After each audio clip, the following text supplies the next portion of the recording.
de la infància i la joventut al recinte de Barcelona.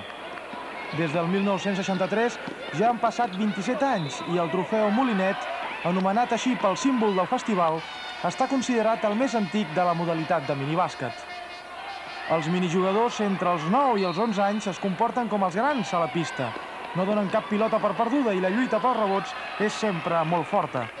El minibàsquet, l'autèntic bressol de jugadors de bàsquet, es disputa en 4 períodes de 10 minuts i han de jugar obligatòriament tots els jugadors, cosa que beneficia la formació dels joves esportistes. En aquest torneig Open, organitzat per la Secretaria General de l'Esport i la Fira de Barcelona, hi han participat un total de 103 equips.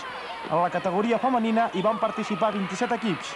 La Salle Bonanova no va tenir rival i es va proclamar campiona sense dependre del resultat de l'últim partit. 76 equips masculins hi participaven aquest any. Cal destacar els finalistes, el Centre Parroquial Sant Josep de Badalona i l'Escola Betsaida de Barcelona.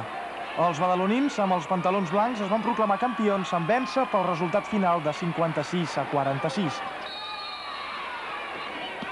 Els jugadors de l'any 2000 ja apunten bones maneres.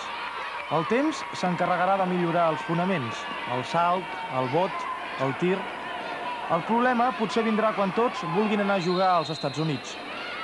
T'agradaria de gran ser jugador professional de bàsquet?